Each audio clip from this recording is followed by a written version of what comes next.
भदोही के गुलौरी गंगा घाट पहुंची खनन विभाग की टीम, ग्रामीणों ने किया हंगामा। तारांकन, अवैध बालू खनन की शिकायत पर पहुंची थी टीम। भदोही जनपद में अवैध मिट्टी खनन और बालू की अवैध ढुलाई को लेकर प्रशासन समय समय पर छापेमारी करती है और इस दौरान कई ट्रैक्टर को अवैध ढंग से परिवहन करने वाहनों पर कार्यवाही भी होती है।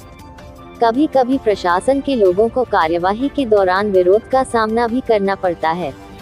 एक ऐसा ही मामला गुरुवार को गोपीगंज क्षेत्र के गुलौरी गंगा घाट पर देखने को मिला, जहां खनन निरीक्षक को सूचना मिली थी कि गुलौरी गंगा घाट से बालू की अवैध ढुलाई हो रही है, जिसके क्रम में खनन निरीक्षक सुरेंद्र सिंह गोपीगंज पुलिस और जेसीबी के साथ गंगा घाट पर पहुंचे और गंगा घाट पर जाने वाले रास्ते को जेसीबी से खुदाई कराना शुरू किया, जिससे कि गंगा घाट तक कोई ट्रैक्टर न जा सके। इस दौरान स्थानीय लोगों ने इसका विरोध करना प्रारंभ कर दिया। ग्रामीणों का आरोप है कि रास्ता अवरुद्ध हो जाने से गंगा स्नान करने वालों, अंतिम संस्कार करने जाने वालों और स्थानीय लोगों के आवागमन में काफी मुश्किल होगी, इसलिए विभाग की कार्यवाही उचित नहीं है। हालांकि ग्रामीणों के हंगामा के बाद रास्ते की खुदाई बंद करा दी गई और चेतावनी दी गई कि कोई भी अवैध बालू की ढुलाई नहीं होगी। इस मामले पर खनन निरीक्षक सुरेंद्र सिंह ने बताया कि जनपद में कहीं भी कोई अवैध मिट्टी खनन या अवैध बालू की ढुलाई करेगा तो उसके खिलाफ निश्चित रूप से कार्यवाही की जाएगी। बताया कि गुरुवार को एक ट्रैक्टर को भी सीज किया है। मुझे आज मन कार्यक्रम आज का पूरा खत्म हो गया। इस सेंस में बोलिएगा जी। सर, क्या कार्रवाई हुई आज को लेकर?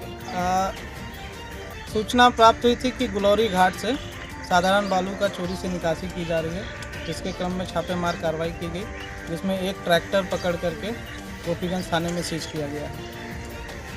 यहाँ रास्ते को लेकर के भी कुछ बात हुई। आज जिस रास्ते से बालू का निकासी की जा रही थी उस रास्ते को कटवाने का प्रयास किया गया, किंतु ग्रामीणों द्वारा ये कहकर उसे रोक दिया गया कि वहाँ मिट्टी शव जलाने के लिए गाड़ियाँ जाती हैं, जिस कारण से इसे तत्काल रोक दिया गया। जिले में सर कई जगह खनन हो रहा है और जबकि अपने यहाँ जनपद में बालू का कोई परमिशन भी नहीं है, लेकिन फिर भी गाहे बगाहे देखा जा रहा है कि माटी और बालू ढुलाई हो रही है। क्योंकि बालू खनन की शिकायतें अभी वर्तमान में प्राप्त होना दोबारा शुरू हुई हैं, जिस पर प्रशासन कड़ी कार्रवाई करने के लिए तत्पर है।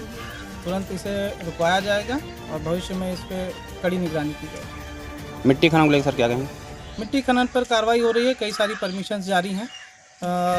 मोस्टली गांव वाले ग्रामीण जो है वो अपने घर पाटने के लिए ऑनलाइन परमिशन निकाल लेते हैं। तो क्या संदेश होगा लोगों को? लोगों के लिए यही संदेश है कि अवैध खनन, अवैध परिवहन को ना करें, लीगल परमिशन प्राप्त करें। बड़ा आसान है परमिशन प्राप्त करना, परमिशन प्राप्त करके ही मिट्टी का खनन किया जाए। राज यादव, प्रधान गुलौरी। जो सूचना हो साहब, हम खनन अधिकारी को सूचना कर दिया करें, अब वो जाने उसका काम करें, हम नहीं जानते। यहाँ के लड़ाई करे जाए। आज आपके यहाँ क्या कार्रवाई हुई? आज कार्रवाई वही रास्ता खनन के लिए हुआ था, रास्ता खनवाने के लिए ग्रामीण लोग रोक दिए कि वो यहाँ की मिट्टी जाती है घाट पे, इसलिए मान गए। और क्या, चलो ठीक। यही हमारा कहना है कि यहाँ रास्ता ये लोग सुबह स्नान करके तिलेश्वरनाथ एक प्रसिद्ध मंदिर है, वहाँ स्नान करके भी लोग जाते हैं और आनापुर से लेकर ज्ञानपुर बहुत सौ लेकर भी गंगा किनारे आते हैं। तो उनके रास्ता मतलब ये रास्ते के जो है खनन अधिकारी आकर के यहाँ खन रहे हैं और खनवा रहे हैं बालू के नाम से, जबकि बालू आप देख सकते हैं कहीं ना बालू गिर रहा है ना बालू का कोई कारोबार यहाँ हो रहा है। बालू काम बहुत दिन पहले से बंद हो गया है, तो रास्ता आना जा रहा था, ये गलत है। ग्रामीणों के विरोध के बाद जो है जनता नाखुश है, असंतुष्ट है। इस तरीके से लोकतंत्र में हर तरह के अधिकारी दमनकारी नीति अपनाए हुए हैं, ये गलत है। जबकि खानदानी पुश्तैनी पेशा जो है, निषादों का घाट था, नाव था, बालू था, सब चला गया है। जो है आज वो बदहाल ज़िंदगी जी रहे हैं। आज इस लोकतंत्र में अनाथ की तरह, रिफ्यूजी की तरह जीवन जी रहे हैं, ये गलत है। सरकार को इसे संज्ञान लेते हुए इनके रोजी रोटी की व्यवस्था भी करना चाहिए।